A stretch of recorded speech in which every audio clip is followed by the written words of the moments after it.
Assalamualaikum warahmatullahi wabarakatuh. Perkenalkan, nama saya Indra Setiawan dari tingkat 1B Prodi Matematika. Di sini saya akan menjelaskan mengenai manusia dan agama. Yang pertama, pengertian manusia.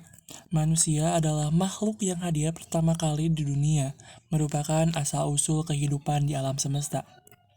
Asal-usul manusia menurut ilmu pengetahuan tidak bisa dipisahkan dari teori tentang spesies baru yang berasal dari spesies lain yang telah ada sebelumnya melalui proses evolusi.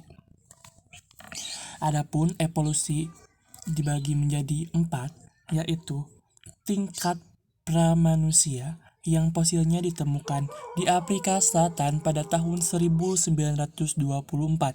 Yang kedua, tingkat manusia kera ditemukan di Solo pada tahun 1891.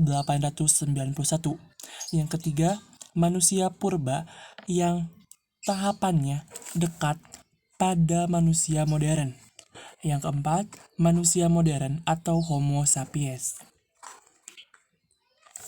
Yang berikutnya adalah eksistensi dan martabat manusia. Al-Quran menggambarkan manusia sebagai makhluk pilihan Tuhan, sebagai khalifahnya di muka bumi dan manusia kecenderungan ke arah kebaikan maupun kejahatan. Banyak hal tidak bersifat kebendaan. Manusia dapat secara leluasa memanfaatkan rahmat dan karunia yang dilimpahkan kepada dirinya. Namun pada saat yang sama, manusia harus menunaikan kewajiban kepada Tuhan. Yang berikutnya adalah tanggung jawab manusia sebagai hamba dan khalifah Allah. Sebagai makhluk Allah, manusia mendapat amanat yang dipertanggungjawabkan di hadapannya. Tugas hidup yang dipikul manusia di muka bumi adalah tugas kekhalifahannya, yaitu tugas kepemimpinan wakil Allah di muka bumi untuk mengelola dan memelihara alam. Khalifah berarti wakil atau pengganti yang memegang kekuasaan. Manusia menjadi khalifah berarti manusia memperoleh mandat Tuhan untuk mewujudkan kemakmuran di muka bumi. Di samping peran manusia sebagai khalifah Allah di muka bumi yang memiliki kebebasan, dia juga sebagai hamba Allah. Seorang hamba harus taat dan patuh kepada perintah Allah. Kekuasaan manusia sebagai khalifah Allah dibatasi oleh ketentuan-ketentuan yang telah digariskan oleh yang tersirat dalam kandungan pada setiap gejala alam semesta. Yang berikutnya, alam semesta. Alam semesta. Manusia dan alam semesta, hubungan historis. Manusia menganggap dirinya adalah satu-satunya makhluk beradab yang ada di alam ini. Dengan sendirinya timbul rasa kagum, takut, dan heran pada diri manusia itu sendiri. Secara historis, asal-usul manusia dikaitkan dengan keberadaan alam semesta, merupakan topik menarik. Kapankah manusia pertama kali hadir? Makhluk apakah yang menjadi nenek moyang manusia? Yang kedua adalah manusia dan alam semesta, hubungan fungsional. Proses penciptaan manusia adalah bagian integral dari alam semesta. Dalam sistem kosmos, manusia dan alam semesta merupakan satu kesatuan yang tak terpisahkan karena memiliki keunggulan dalam sistem kesadaran, maka alam semesta menjadi sebuah objek. Yang berikutnya, istilah manusia dalam Al-Quran. Yang pertama, penyebutan nama. Dari aspek penciptaan, manusia disebut dengan Bani Adam. Tercantum dalam Quran Surat Al-A'raf ayat 31 yang berbunyi, A'udzu billahi minasyaitonir rajim. Bismillahirrahmanirrahim. Ya bani Adam khuzu zinatakum inda kulli masjidi wa qulu wasrobu wa la tusrifu innahu la yuhibbul musrifin, yang artinya, wahai anak cucu Adam, pakailah pakaianmu yang bagus pada setiap memasuki masjid. Makan dan minumlah, tetapi jangan berlebihan. Sungguh Allah tidak menyukai orang yang berlebih-lebihan. Yang kedua adalah dari aspek biologi. Kemanusiaannya disebut dengan bashar, yang mencerminkan sifat-sifat fisik, kimia, dan biologisnya. Tercantum pada Quran Surat Al-Mu'minun ayat 33. Yang ketiga adalah dari aspek kecerdasan disebut dengan insan, yaitu makhluk terbaik yang diberi akal, sehingga mampu menyerap ilmu. Yang tercantum pada Quran Surat Ar-Rahman ayat 3-4. Yang keempat, dari aspek sosiologisnya disebut an-nas, yang menunjukkan sifatnya yang berkelompok sesama jenisnya. Tercantum juga dalam Quran Surat Al-Baqarah ayat 21. Yang terakhir, yang kelima, dari aspek posisinya disebut abdun, hamba, yang menunjukkan kedudukan sebagai hamba Allah yang harus tunduk dan patuh padanya. Tercantum juga pada Quran Surat Saba ayat 9. Yang kedua adalah aspek historis penciptaan. Al-Quran menjelaskan asal-usul manusia berasal dari air. Kenyataannya, air adalah komponen penting dari seluruh sel-sel hidup. Tanpa air, hidup menjadi tidak mungkin. Tercantum juga dalam Quran Surat Al-Anbiya ayat 30, Quran Surat ayat 17-18, Al-A'raf ayat 11, dan Quran Al-Azhir ayat 28-29. Yang ketiga adalah komponen biologis.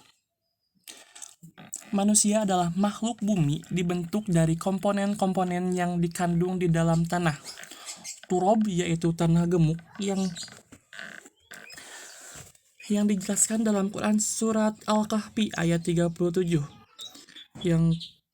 Yang berikutnya, tin, yaitu tanah lempung, yang dijelaskan pada Quran Surat As-Sajdah ayat 27.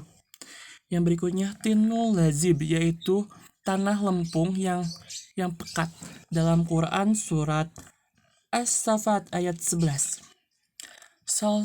Salsalun, yaitu lempung yang dikatakan fakhar, seperti tembikar.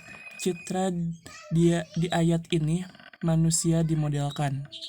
Yang berikutnya, salsalun min hamain masnun, lempung dari lumpur yang dicetak.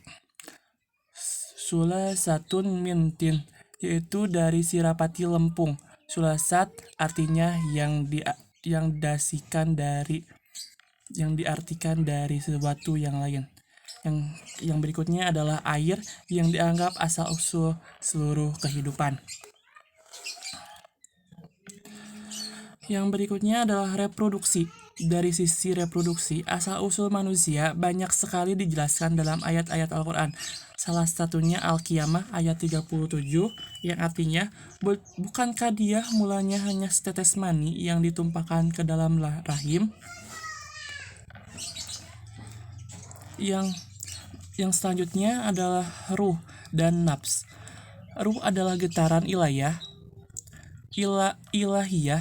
yaitu getaran sinyal ketuhanan, sebagaimana rahmat, nikmat, dan hikmah yang kesemuanya sering terasakan sentuhannya, tetapi sukar dipahami hakikatnya. Nafs juga merupakan wilayah abstrak yang sukar dipahami, Istilah nafs memiliki pengertian yang sangat terkait dengan aspek fisik manusia.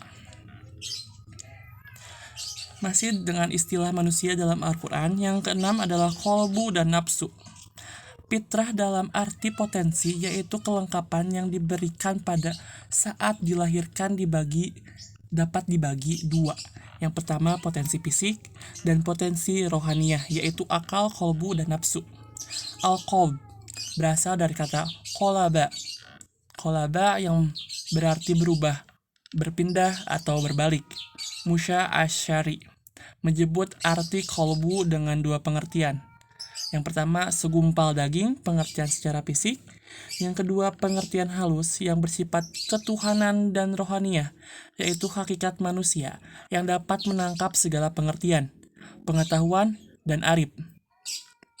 Jadi, akal digunakan manusia dalam rangka memikirkan alam, sedangkan mengingat Tuhan adalah kegiatan yang berpusat kepada kolbu. Nafsu adalah suatu kekuatan yang mendorong manusia untuk mencapai keinginan, dorongan, kehendak bebas dengan mengenal baik dan buruk. 1. Ghadab yang mempunyai dua macam. Lawwamah. Yang pertama, lawwamah memiliki kecenderungan loba dan tamak, serakah dan suka makan banyak dan enak. Pengaruh yang ditimbulkan adalah kikir, tidak jujur, malas, dan mengejar kenikmatan. Yang kedua adalah amarah. Pada manusia, nafsu ini memiliki kecenderungan untuk berkelahi, meniru, membantu, berteman. Pada seseorang, nafsu ini memiliki kecenderungan murka, keras kepala, suka mencela, suka melawan, dan suka berkelahi, memelihara diri. Yang kedua, syahwat yang dibagi menjadi dua juga. Yang pertama adalah supiah, memiliki kecenderungan insting, ibu, bapak, kesukaan diri, berkebutuhan, pengaruh yang ditimbulkan, sombong, gemar menyelidiki, mengomel, hidup mewah, dan tawakal. Yang kedua, mutmainnah, memiliki kecenderungan berkemanusiaan, kebijakan, etika, kesusilaan, moral, kecintaan, keadilan, dan keindahan, estetika. Pengaruh yang ditimbulkan budi luhur, jiwa yang suci, tata susila, sabar, pengorbanan, ridho, dan lain-lain. Yang terakhir adalah karakteristik manusia. Manusia adalah makhluk ciptaan Allah yang sangat berbeda dengan makhluk lainnya di alam semesta ini. Ia memiliki karakteristik yang khas dibandingkan manusia lain. Di antaranya, karakteristik manusia adalah aspek kreasi. Apapun yang ada di tubuh manusia sudah dirakit dalam suatu tatanan yang terbaik dan sempurna. Hal ini boleh dibandingkan dengan makhluk lain dalam aspek penciptaannya. Dalam surat At-Tin, Allah Subhanahu wa Ta'ala berfirman, "Sesungguhnya kami telah menciptakan manusia dengan sebaik-baiknya." At-Tin ayat 4.